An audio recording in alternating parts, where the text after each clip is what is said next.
네, 행복진료실 오늘의 건강 주제는요. 살찌기 쉬운 환절기 당뇨주의보입니다. 근데 이거 좀 잘 모르겠네요. 당뇨주의보는 어, 알겠는데 환절기? 살찌기 쉬운 어. 환절기 이랬어요. 네. 이 연관성이 뭐가 있는지 모르겠네요. 일단 가을이 되면 우리가 생각나는 사자성어가 있죠. 청고마비. 말도 살찌는 가을입니다. 근데 이유가 있는데 가을이 되면 날씨가 선선해지고 야외 활동하기가 좋아졌으니까 여름에 비해서 오히려 가을에 많이 나가서 바깥에서 생활들을 하게 돼요. 그러다 보니까 야외 활동이 많아지고 그로 인해서 활동량이 많아져서 배가 고프고 많이 먹게 됩니다. 또 하나는 일교차가 커지다 보니까 우리 몸이 그 기온에 적응하기 위해서 많은 에너지를 이용을 하게 돼요. 그러니까 에너지를 썼으면 어떻게 해야 되나요? 에너지를 채우기 위해서라도 많이 먹게 되니까 가을에는 필연적으로 살이 찔 수밖에 없는 겁니다. 제가 그래서 그랬군요. 아. 도대체가 이유를 알 수 없었는데 가을이 되고 또 날이 서늘해지니까 내 몸이 뭔가 적응하는 그 과정에 있어서 에너지를 막 빠르게 쓸 수 있고 네. 그래서 많이 먹게 되고 이런 거네요. 그렇죠. 안 그래도 더위 때문에 우리가 입맛을 좀 잃고 있었는데 가을 되면서 입맛이 좀 돌아오기도 하고 또 일조량이 좀 줄어드니까 잠도 좀 많아지는 것 같아요. 잠이 많아지는 것도 또 식욕을 촉진하는 하나의 요소이기도 하고 일조량 적어지면 비타민 D 합성이 줄어들잖아요. 이것이 인슐린의 작용을 또 저하시킬 수 있어서 혈당을 많이 올리고 체지방을 쌓이게 하는 겁니다. 요즘 같은 때 그래서 살이 찌기 쉽다는 건 알겠는데 살이 찌면 당뇨의 위험성이 더 높다 이렇게 되는 겁니까? 네, 맞습니다. 일단 미국 당뇨학회에서 이제 연구한 연구에 따르면은 정상 체중인 사람에 비해서 과체중인 사람이 당뇨에 걸릴 확률이 6배에서 12배나 높다고 하고요. 또 체중이 1kg 증가할 때마다 당뇨병 유병률이 한 9%씩 올라간다고 합니다. 네, 주변에 당뇨에 관심이 있거나 혹은 뭐 가족력이 있거나 아니면 뭐 당뇨 전 단계인 분들 분명히 다 한두 분씩은 계실 것 같아요. 그 정도로 그렇죠. 모두의 관심사가 된 것 같아요. 너무 많죠. 지금 30세 이상 유병률이 13.8%, 494만 명이나 됩니다. 그런데 당뇨 전 단계까지 합치면 이 비율은 거의 2배 가까이 늘어나서 26.9%가 되고 948만 명까지 올라가거든요. 그러니까 거의 당뇨 천만 시대라고 하는 이유가 바로 이런 말들 때문인데요.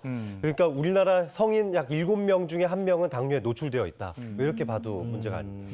근데 가뜩이나 식욕이 높아진다는 계절 요즘이고 이때 식단 관리 당뇨 환자들이나 당뇨 조심해야 되는 네. 분들은 식단 관리 중요한데 참 그거 어려워요. 그렇죠. 네. 쉬운 일이 아닙니다. 네. 자, 그래서 본격적으로 살찌기 쉬운 이 계절에 당뇨인들이 줄여야 하고 또 조심해야 될 건 뭐가 있는지 하나하나 좀 살펴보도록 하겠습니다. 자, 당뇨인 이것을 줄여란데요.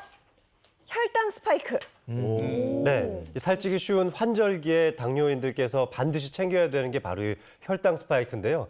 음식 또는 고혈당 음식 같은 것들을 먹고 났을 때 급격하게 혈당이 오르는 건데 정밀하게 말하면 사실 의학적 용어는 아니지만 임상적으로 굉장히 중요한 용어이기도 합니다. 전체적인 평균 수치는 정상이지만 급격하게 순간순간 올라간 혈당 스파이크 때문에 우리 몸에 이제 혈관이나 뭐 다른 만성 염증성 질환들이 많이 생길 수 있습니다. 네.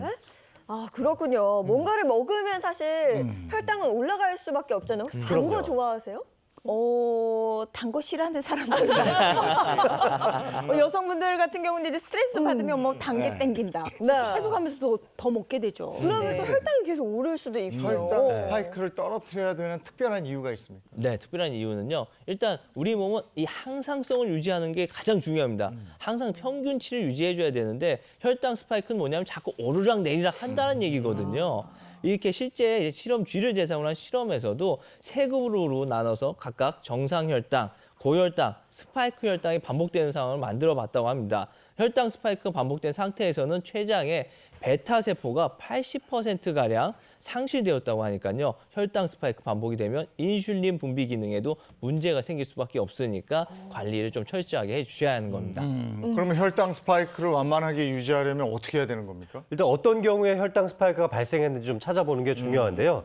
혈당 스파이크를 의심케 할 수 있는 증상 몇 가지들 좀 소개해드리겠습니다. 먼저 식후에 유난히 졸림을 많이 느끼신다거나 극심한 갈증이나 피로감이 나타난다거나 또 식후에 집중력이나 판단력이 많이 떨어지고 심지어 어지럼증까지 느껴진다면 혈당 스파이크가 아닌가 반드시 생각해 보셔야 됩니다. 아니 그런데 네. 밥 먹으면 당연히 졸린 거고 밥 먹으면 물 한 잔 탁 먹는 거 이렇게 갈증 있는 거고 그리고 밥 먹으면 자꾸 이렇게 멍해지는 거 이거 정상 아니에요? 어느 정도의 식곤증은 사실 정상인데 소화가 잘 되고 잘 내려가는 음식을 먹었는데도 이런 증상들이 나타나시는 분들이 있어요.